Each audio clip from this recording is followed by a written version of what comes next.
And we begin with the latest on Operation Epic Fury. CENTCOM releasing before and after images, those are the afters right there, of an Iranian missile facility that was completely destroyed. You see it on the bottom of your screen by U.S. strikes. Yep, we got to keep doing that so there's no more rockets into the Gulf states. Yeah, that look brand new, not anymore. This comes as President Trump reveals he's not planning to put boots on the ground in Iran, even though Marines are going to be there any day. That's right. Lucas Thomason joins us live in Dubai with the details. Good morning, Lucas. Good morning, LJ. Overnight here in the UAE, authorities say they dismantled an Iranian-funded terrorist cell. Keep in mind, over 500,000 Iranians live here in the Emirates, including some escorts, and the Pentagon announcing it is now deploying the venerable A-10 Warthog attack aircraft. That's not just a 50-year-old plane. It's something beloved by ground troops, firing nearly 4,000 rounds a minute of highly depleted uranium, probably the only uranium that the Trump administration wants to see in Iran, attacking the small boats associated with Iran's Revolutionary Guard Corps, age 64 Apache gunships also getting in on the action off the southern coast of Iran and the Persian Gulf. President Trump providing this battle update brief from the Oval Office yesterday. We've obliterated their Navy. We've obliterated their just about everything there is to obliterate, including leadership. Their Navy's gone, their Air Force is gone, their anti-aircraft equipment is gone. We're flying wherever we want, Pete. We have nobody even shooting at us. Their leaders are gone. They picked new leaders, they're gone. They picked new leaders, they're gone. And now they're looking for new leaders again.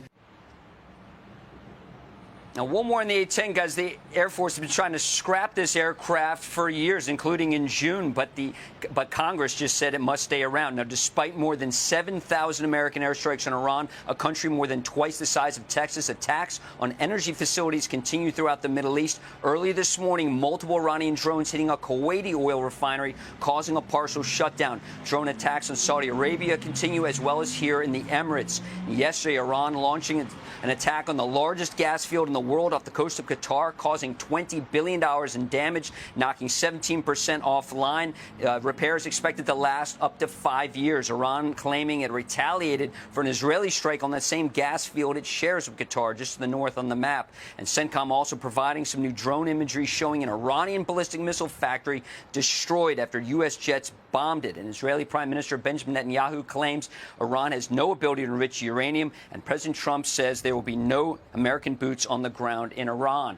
Now, here in the Emirates, air defenses have been active today. Iran has fired more than 2,000 ballistic missiles and drones here at this country. That's more than twice the number that it's launched at Israel, guys.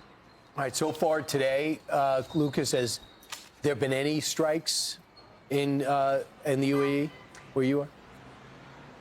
Yes, there's been a handful of ballistic missiles and about 20 drones fired this way. The Emiratis said they knocked it all out of the sky. Emiratis are also saying they'd like to re-up the American air defense, and they're buying a $5 billion THAAD battery to help with those intercepts going forward. That's industry standard. Thanks so much, Lucas. So the president's son is 44 years old. The president of Iran's son is 44 years old, and he's keeping a journal about what's happening.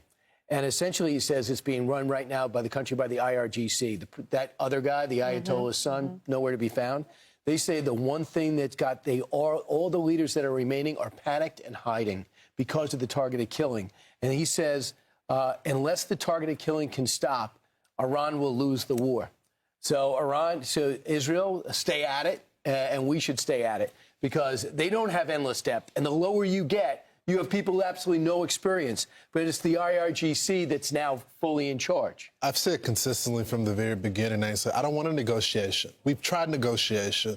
They have an ideology. It has to be completely destroyed, and then allow the people to select whatever leader is going to be. But it can't be anyone a part of this institution because they'll wait it out. Yep. And they'll begin that ideology all over again. Well, remember the female soccer team arrived back home in Iran on Wednesday, and many of them were so intimidated, they decided not to stay in Australia. They went back home. They were threatening their family members, taking some of their family members. Then on Thursday, Iran and the regime, they were hanging, public hangings in like the town square of these three young boys. One of them, 19-year-old famous wrestler. He's like the the best wrestler in Iran, and they hanged him yesterday. He's 19 years old because he participated in the protest. They're doing this to intimidate and to send a signal and a message because they know it's a matter of time. If they're all killed, then the citizens will come out of their houses and they will overrun the